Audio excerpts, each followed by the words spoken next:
Troisième dossier long dans le cadre de la conférence de cardiologie D4. Un patient de 75 ans est hospitalisé pour fièvre évoluant depuis 3 semaines, pour laquelle il a été traité par son médecin traitant pendant 10 jours par une antibiothérapie sans efficacité. On note dans ses antécédents un RAA dans l'enfance, rhumatisme articulaire aigu.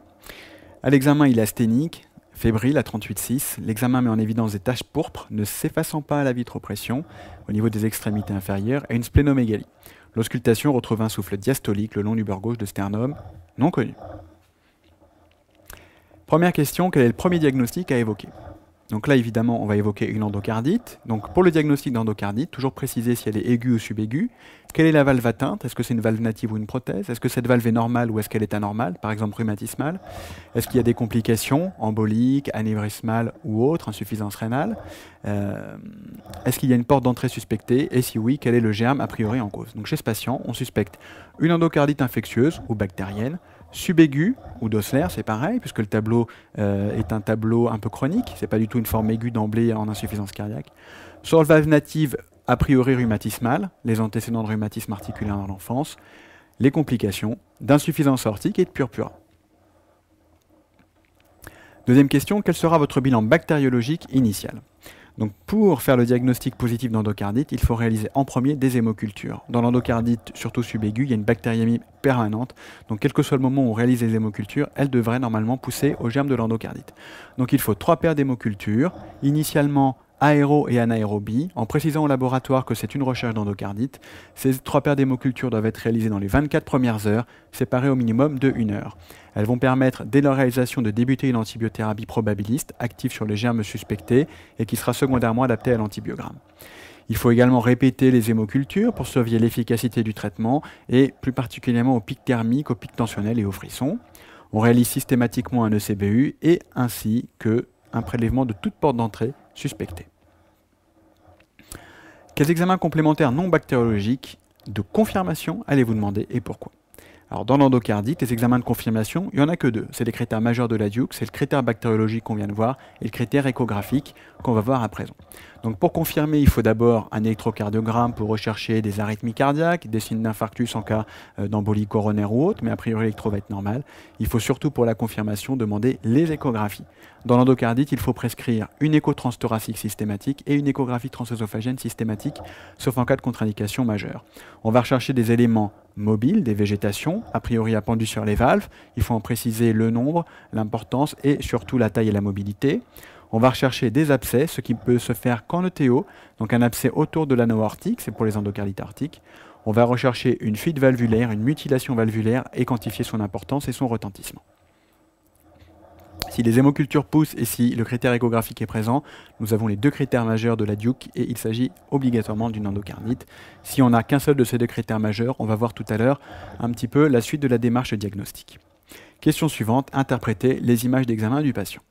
Donc on a ici 2 coupes échographiques, ou plutôt une coupe échographique avec un Doppler couleur à droite, une échographie transœsophagienne, la sonde est dans l'œsophage, on regarde des cavités cardiaques. Ici c'est l'oreillette gauche, le ventricule gauche avec la mitrale, et ici on est centré sur la valve aortique. On voit que la valve aortique est fermée, mais qu'il y a ici un aspect remanié et un défaut de fermeture de la valve, donc qui est responsable de l'insuffisance aortique, et ici une végétation, une image vibratile échogène appendue sur une des sigmoïdes de la valve aortique.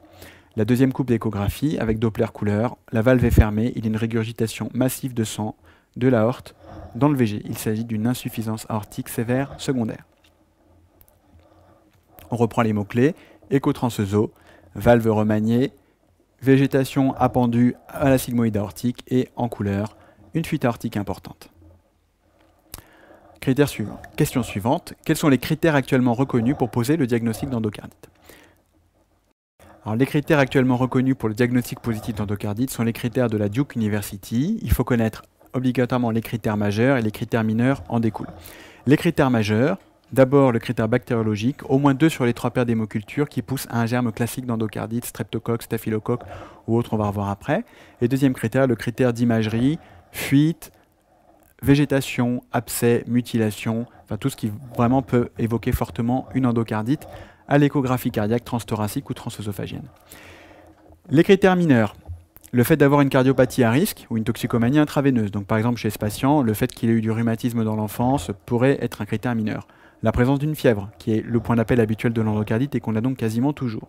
La présence de phénomènes vasculaires et immunologiques, par exemple purpura, par exemple faux anévrisme, par exemple insuffisance rénale avec protéinurie, etc., etc., qu'il faudra donc rechercher a priori uniquement dans les formes subaiguës avec un seul critère majeur dans le diagnostic. Enfin, un critère bactériologique et un critère échographique, comme dans le critère majeur, mais sans être autant positif. Par exemple, une seule émoque, un germe qui n'est pas typique. À l'échographie, une image compatible mais pas franche. Pour faire le diagnostic positif d'endocardite, il faut soit les deux critères majeurs, soit un critère majeur avec deux critères mineurs, soit tous les critères mineurs.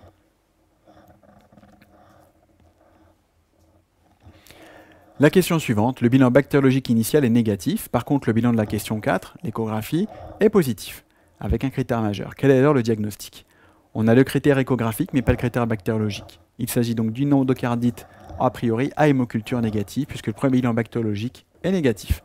Alors il faut bien savoir que les endocardites à hémoculture négative sont très fréquentes dans la pratique cardiologique courante. Quel est le premier diagnostic concernant les lésions cutanées de ce patient qui, je le rappelle, associé à la fièvre est un critère mineur, plus la cardiopathie sous-jacente ou le critère échographique font qu'il a bien une endocardite. On a suffisamment de critères de la DIOC pour l'affirmer. Donc le premier diagnostic pour les lésions cutanées et les autres lésions possibles dans cette maladie. Donc là, nous avons les taches vasculaires distales ne s'effaçant pas à la vitropression, non thrombopéniques, donc c'est un purpura vasculaire. Les autres lésions cutanées de l'endocardite à connaître, l'érythème palmoplantaire de Janouet, l'hypocratisme digital dans les formes vraiment subaiguës avec insuffisance respiratoire, les formes chroniques même, et les faux panarides osculaires qui sont fugaces. Quelles sont les causes habituelles de la maladie diagnostiquée, donc de l'endocardite à hémoculture négative? Donc il s'agit d'un tableau clinique classique, je le rappelle. La première cause est l'endocardite décapitée, donc patient ayant un tableau chronique pour lequel on n'a pas fait le diagnostic initial d'endocardite et qui ont été traités par des antibiotiques. Ensuite, il faut suspecter les endocardites à germes intracellulaires, qui peuvent se rechercher par certaines sérologies ou certaines hémocultures, et des germes à croissance difficile ou lente. Alors habituellement, donc par argument de fréquence, c'est Coxiella brunetti dans le diagnostic de fièvre Q, Bartonelle, chlamydia, brucellose. Donc ce sont des germes qui sont très rares en bactériologie courante, mais dans l'endocardite à hémoc négative, c'est eux qu'on retrouve habituellement. Ensuite, il faut rechercher les germes du groupe A sec, donc en particulier l'Haemophilus influenzae, là également c'est très rare. Et enfin les endocardites mycotiques, surtout en cas de porte d'entrée cutanée suspectée et endocardite du cœur droit. Alors comment rechercher positivement ces germes un peu plus rares? Donc d'abord il faut refaire une série d'hémocultures en prévenant le laboratoire que c'est un bilan d'endocardite à hémoc négative. Il faudra certains milieux de culture rechercher des germes à croissance plus lente. Ensuite le milieu de Saboureau qui va permettre de diagnostiquer positivement les endocardites mycotiques. Ensuite, il va falloir rechercher les germes à croissance intracellulaire par des sérologies, donc fièvre Q, Bartonelle, chlamydia, également mycoplasme légionnel. Quelle cause retenir si tout ce bilan est négatif? Donc une endocardite à hémoc négative avec un bilan bactériologique négatif, il faut donc bien sûr retenir la cause la plus habituellement retrouvée, l'endocardite décapitée. Donc premier examen d'imagerie pour l'endocardite. Ici, il s'agit d'une échographie cardiaque transthoracique, le ventricule droit, le ventricule gauche, la valve aortique, la valve mitrale. On retrouve la lésion d'endocardite, ici une végétation appendue sur le versant auriculaire de la valve mitrale. Donc il faudra ensuite confirmer par une écho transœsophagienne. Ici un autre patient en échographie cardiaque avec une énorme végétation visible appendue à la petite valve et qui va gêner le fonctionnement normal de la valve mitrale, qui va quasiment provoquer un rétrécissement mitral. En échographie transœsophagienne, on a ici la sonde dans l'œsophage en regard de l'oreillette gauche qui est ici, ici la valve mitrale et ici le ventricule gauche.